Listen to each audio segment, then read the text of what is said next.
আসসালামু আলাইকুম। সবাই কেমন আছেন? আশা করি ভালো আছেন। আমরা হলাম 4 বোন একবার।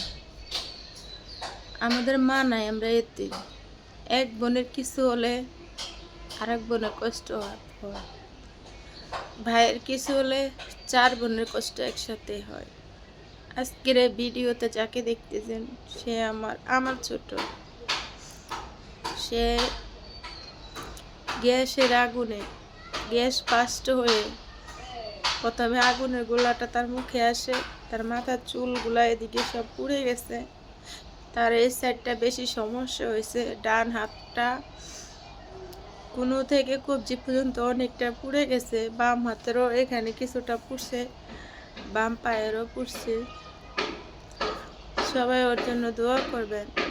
ওর বারবার বলতেছে মাথার মোজগে নাকি ব্যথা করে, হয়তো মোজগের ভিতরে আগুনের তাপ গেছে। ওর দিকে যখনই তাকাই আমার বুকটা ফেটে যাচ্ছে, কারণ আগের স্কিনটা আর আমার বোনে চাইলেও ফিরে পাবে না। আর হলো 2 বোন একসাথে ঢাকা শহরে আসছি। আমি শ্বশুর বাড়িতে গেছি, ওর বাসায় আসছে। সামান্য একদিনের ব্যবধানে আমার বোন তারপরের দিন অ্যাক্সিডেন্ট করে। সবাই তার জন্য দোয়া করবেন। আমি আমার আল্লাহর কাছে বলি যে আমার বোন গ্যাসের আগুন বাস্ট হয়ে লাগলে মানুষ সহজে বাঁচে না। আল্লাহ আমার বোনরে বাঁচাই রাখছে, হায়াতান করছে। আল্লাহ যেন আমার বোনের 2টি চোখ যেন ভালো রাখে। তার পিছে কোনো কেউ নাই, সেই শুধু একাই।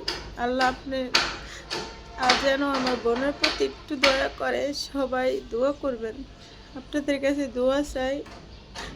আর মন মানসিকতা সত্যিই অনেক খারাপ, যার কারণে সারাদিন কোনো ভিডিও বা ভয়েস করতে পারতেছি না। খুবই কষ্ট লাগতেছে। সবাই দোয়া করবেন।